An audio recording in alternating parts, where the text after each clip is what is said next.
विधान परिषदेसाठी भाजपमध्ये वेगवान घडामोडी। 30 एप्रिलला भाजपची यादी येणार। 14 नावांवर अंतिम टप्प्यात चर्चा सुरू।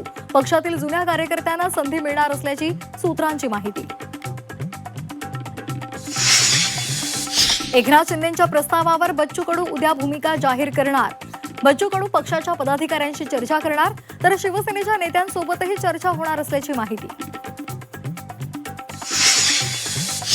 मुंबईमध्ये महापौर बंगल्याची दुरुस्ती होणार। बंगल्याच्या दुरुस्तीसाठी 2,94,00,000 रुपये खर्च। स्थायी समितीसमोर प्रस्ताव। रिक्षा टॅक्सी चालकांना मराठी सक्तीच्या मुदतवाढीचा निर्णय आज घेणार। परिवहन मंत्री प्रताप सरनाईक यांची माहिती। तर मराठी बोलणार नाही ही मुजोरी खपवून घेतली जाणार नाही, सरनाईक यांचा इशारा। बीडच्या मसाजोगच्या सरपंच पदासाठी मतदान सुरू। संतोष देशमुख यांच्या पत्नी अश्विनी निवडणुकीच्या मैदानात। अश्विनी देशमुख आणि स्वरूपानंद देशमुख यांच्यामध्ये थेट लढत।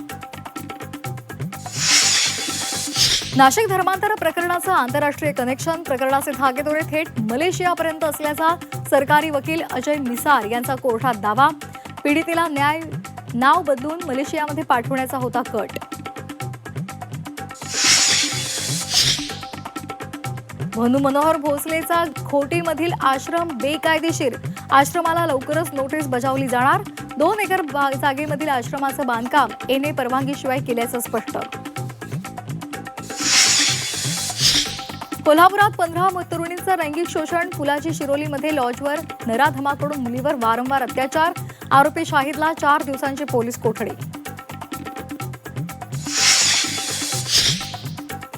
महाराष्ट्राला टीबीचा विळखा। राज्यामध्ये 35 दिवसांमध्ये सापडले 6,000हून अधिक टीबीचे रुग्ण।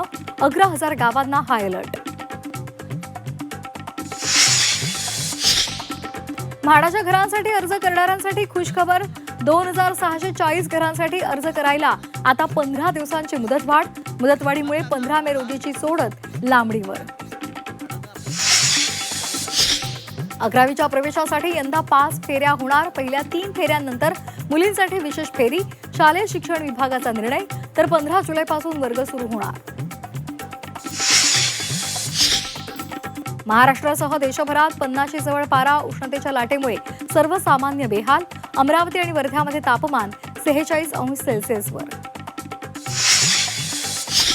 तापलेल्या विदर्भाला अवकाळीचा इशारा। आजपासून नागपूर, भंडारा, गोंदियासह 6 जिल्ह्यांमध्ये मेघगर्जनेसह पावसाची शक्यता।